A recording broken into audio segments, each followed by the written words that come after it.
Hey everybody, it's Sam for Men of Liberty. How's everybody doing today?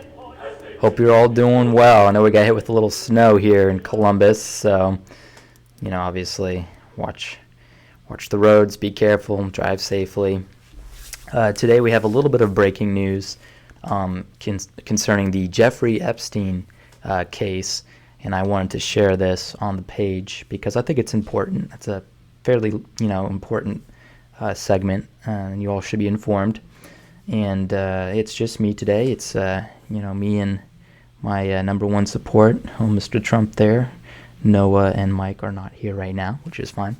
So let's go over this article posted by the Daily Wire because I think it's important. So, all right, let's see. It says here, this Ghislaine Maxwell will no longer fight to protect names of 8 John Does who allegedly had sex with underage girls. That is good news.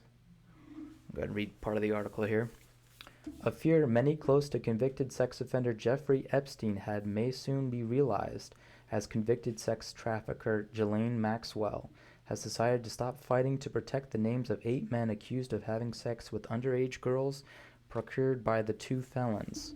The New York Post reported one of Maxwell's attorneys wrote in a letter to federal judge Loretta Preska last week that the alleged Madam of Epstein would no longer fight to keep secret the name of 8 John Does who were named in a 2015 civil lawsuit against Maxwell from Virginia, I don't know how to pronounce that, forgive me, who was accusing Prince Andrew of sexual abuse.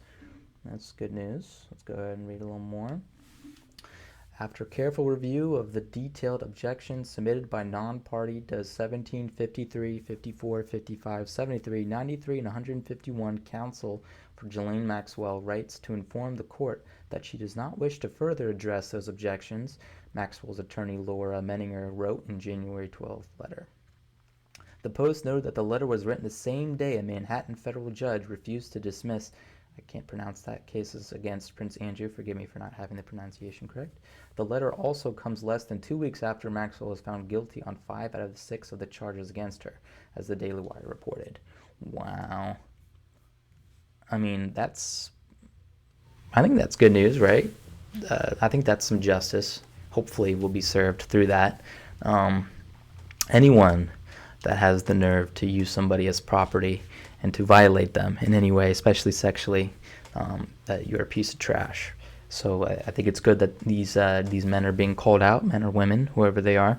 I think it's important that justice be served here. I think it's very important. I think that this is a step in the right direction. And if you think it is too, go ahead and leave a comment below, like the video, please. So Jeffrey Epstein, that whole sex ring thing, I mean, I'm just shocked. Man, I'm not as surprised as I probably should be, but I think most people were shocked. So locally, he hurt so many people, he abused so many people. It's terrible. It's god-awful. The amount of victims he has, and he had like a chain of it. Like he had, the people who would go out there and look for victims and say, hey, come over to this place. All he wants is a massage, and he'll pay you, a large sum of money. And it always turned into something else. And a majority of the people that were victimized were underage girls, girls that are under the age of 18, high schoolers. And I remember being in high school and being extremely vulnerable, to things. So taking advantage of that vulnerability and hurting those young girls is disgusting. It's disgusting. It's terrible. It's a terrible thing to do, and now, they have to live with that the rest of their lives, that scar. It's just such an evil, evil thing. And I hope that, that justice is served through this, and that whoever those names are, that they are brought to light, and that they serve their term. They belong behind bars. They belong out in the light. Everything evil eventually will be brought to the light, right? And that's what I believe, whether it be here on earth or in the afterlife. So these 7 or 8 names, however many there were, justice is coming for you. Thank God. Yeah.